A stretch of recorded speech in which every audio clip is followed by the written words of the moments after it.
I'm excited to show you guys a rare occurrence. We're actually leaving the house. We're going now to the city center. Damn. Usually I would have walked right into there.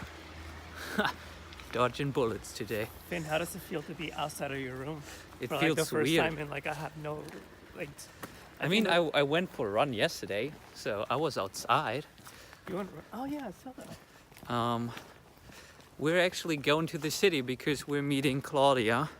I've talked to Claudia for now a couple of months over Instagram and stuff, and she is being in Bremen for a couple hours. So we're going there, meeting her, and maybe, I don't know, maybe looking at Bremen for a bit.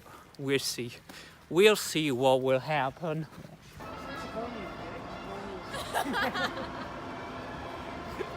You have to touch it. No, that's the wrong place to touch it. What did I... Yeah, Jay. Why do I have to do that? Why can't I just take a normal picture? Jay just told me that I have to pretend to be vlogging so we can take a photo. So I'm not pretending, I'm actually putting this in here. You once asked me to take photos of doing what I do. Yeah, while I do it, Jay. Well, you know, it's a little slow today. We'll do Actually, it. let's Let's do one it. like this.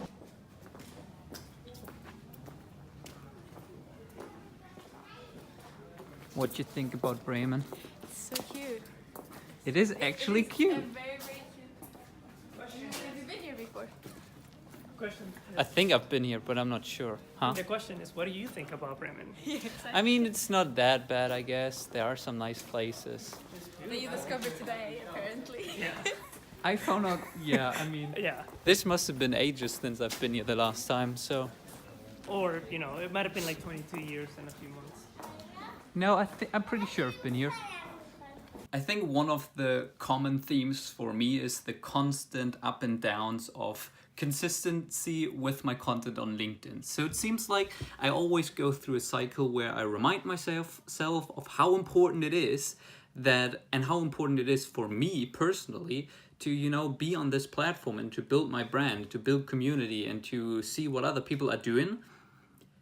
And then you know, I'm on track for 1, 2, 3 weeks, and then another mountain of work hits your face and you just go back into the tank for another 1, 2, 3, 4 weeks. Usually it's not that long for me. And you're just feeling bad about yourself because you know you're just making excuses because you can still post, you know. And so I want to change that. But I've tried many times. So let's go for another try. So I think accountability is a big part in being on track with pretty much everything. So Ben and I decided that we're gonna hold each other accountable to post 4 times a week. Doesn't matter what it is, can be a quote, but it needs to be 4 pieces of content every single week. And if we don't do it, then we have to donate $50 to a charity we don't support.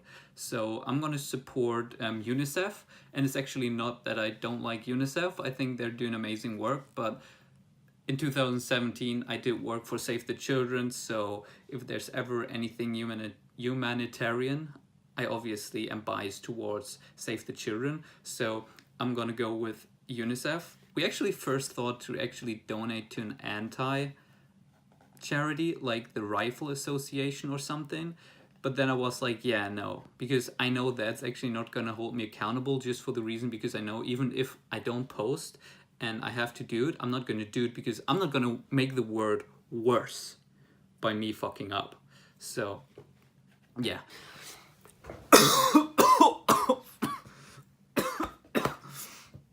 Oh, I'm sorry. Let me just make sure I'm not dying. Okay, back to the story that I think is interesting. So here's what happened. I was scrolling through LinkedIn and I saw one of my friends post, and he's a good friend. I respect him as a person. I value his opinion a lot. So it's not just a random person. And he posted something about Ashton Kutcher, and so there was a picture of Ashton Kutcher, and I wrote a comment under that post saying, "Goddamn, Ashton Kutcher is such a handsome man, and I'm not even gay." And a couple of minutes later, I get a personal message from that friend saying, "Hey Finn, can you please delete that comment under my post? I don't like people using the word gay comedically."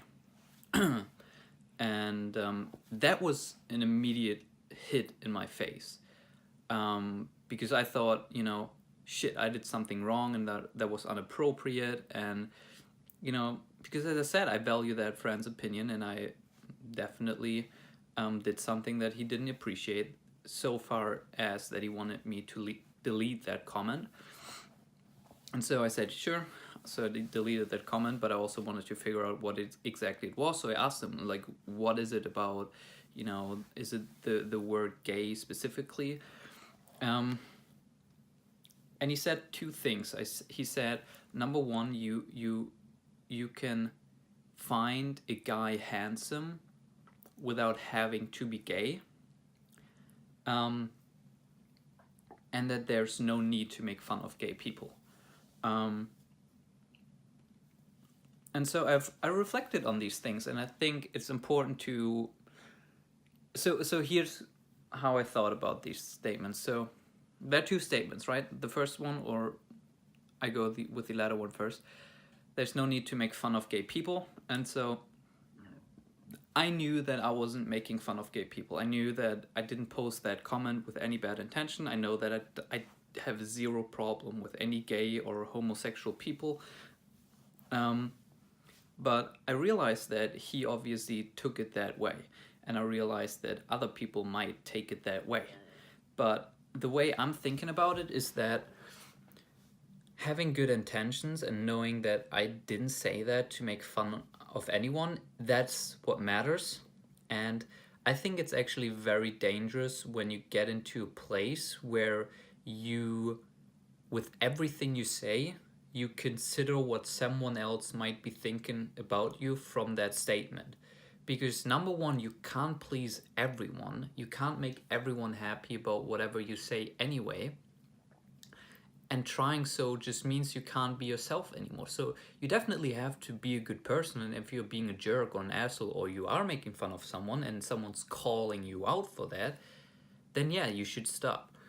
And you should obviously, like, over time learn of what are the things that you're saying that might hurt other people's feelings. But going back to that, I know that I didn't say that with bad intentions. And so that is nothing that I can apologize for. I can apologize for, not being more to make him feel that way. Then the other thing is, he said that you can find a man handsome without having to be gay, and that's actually true. And that made me realize that maybe, me adding that part at the end exposes like a little bit of insecurity about myself, that I don't want people to think I'm homosexual when I'm not, which makes zero sense. So he's right on that. Like, I don't have to add the latter one, whether that's intentional or not. But yeah, I don't know. That was just a random thing I thought about. And I actually think being punched in the face is the best thing that can happen to you, because you get forced into reflecting about your actions. Like, if I would have posted that comment, it would have just been, me posting that comment, me posting whatever first came to mind.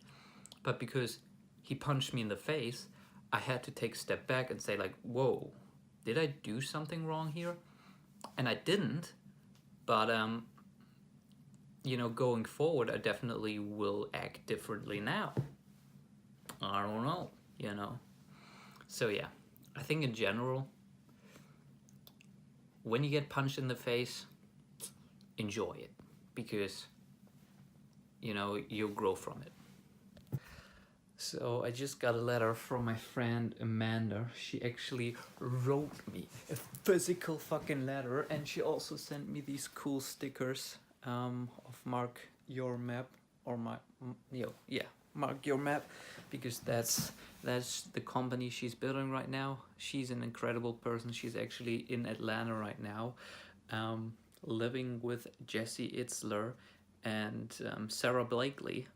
If you don't know them, look them up. They're incredible people and incredible entrepreneurs. I mean, Sarah Blakely started Spanx, which is now $1 billion company. Sure. So she's with cool people right now. But she sent me that note of appreciation, and it just made me realize again what amazing friends I have and how important it is that I should be sending these notes to, because that is just heartwarming getting something like that, and I'm not doing that often enough, even though I appreciate my friends, but I just forget, and that's not good. You shouldn't be doing that. So I actually added on my daily habit list. So I use an app to track my daily habits, and one of those habits is now send a daily note of appreciation. So every day I have to tell some person that I appreciate them. Can be a short note, can be like a physical letter, but that's what I'm doing from now on. Come in. Hello. Hello. Pet me. Yeah, I'm gonna bring you to bed. And on all of those notes, I want to sign off. So see you tomorrow. Thank you so much for watching, and peace out. Hard to wake up when there's no alarm to wake you up.